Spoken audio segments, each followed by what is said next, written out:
రామచంద్రాపురం మాది. నా పేరు వెలమాటి శ్రీనివాసరావు. ఇక్కడ కనీసం 5 రోజుల నుంచి మా ఊరు పక్కన దిగిపడి ఉన్నాయి లారీలు, తిరిగి వచ్చేసి బీభత్సమైన పరిస్థితులు.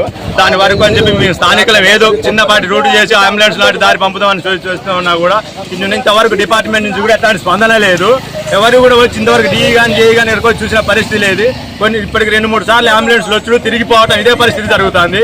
ఇంత పరిస్థితిలో కూడా ఎవరు కూడా అధికారికంగా వచ్చి చూసి దీని గురించి ఏం చేద్దామనే పరిస్థితి లేకుండా పోయింది. ఇంత దారుణమైన పరిస్థితిలో ఇంతవరకు 40 సంవత్సరాలు మేము ఎప్పుడు చూడలేదు. ఈ పరిస్థితి ఇంత దారుణానికి కారణమైన పరిస్థితిని తీవ్రంగా పరిగణిస్తున్నాం గ్రామస్తులందరం కలిసి.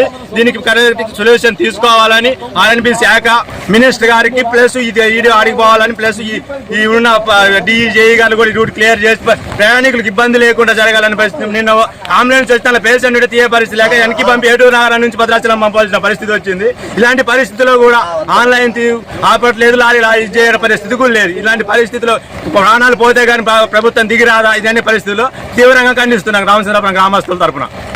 ఇంత విధంగా ఉంటే పరిస్థితులు తీవ్రంగా ఉంటాయని చెప్పని గ్రామస్తులందరం కలిసి కనీయవలసి ఉన్న పరిస్థితి ఉన్నది మండల వ్యాప్తంగా.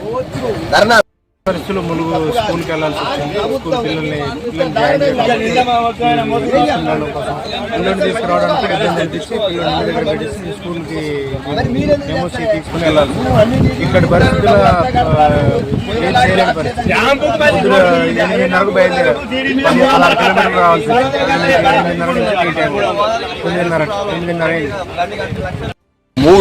నుంచి 9:30. 3 రోజుల నుంచి ఇదే పని. 3 రోజుల నుంచి లారీలు వచ్చి ఇట్లా దిగుతా ఉంటే ఆటోలు పోకుండా, ప్యాసింజర్ ఎవరు పోకుండా, అంబులెన్స్ కూడా వచ్చి నిన్న తిరిగిపోయింది, ఇవాళ కూడా అంబులెన్స్ వచ్చి వెనక్కిపోతుంది. జనాలకు బాగా ఇబ్బంది కలుగుతుంది. అన్న జ్వరం వచ్చిన వాళ్ళు కానీ గర్భిణీ స్త్రీ కానీ హాస్పిటల్కి పోవాలనంటే ఎదురులు ఇక్కడ దగ్గర హాస్పిటల్ కానీ ఎదురులకు పోవాలనంటే పోవాలనంటే ఈ లారీలు ఇట్లా ఉండటం మూలాన పోయే ప్యాసింజర్కి బాగా ఇబ్బంది కలిగి మాకు ఈ గ్రామస్తులకు పెద్ద బాగా ఇబ్బంది కలుగుతుంది. ఆయన డిపార్ట్మెంట్ వాళ్ళు రాంపులోలు ఇంత ఇబ్బంది అయ్యి 3 రోజుల నుంచి లారీలు ఆగిన ఆన్లైన్ పెడతానే ఉన్నారు, లారీలు వస్తూనే ఉన్నారు.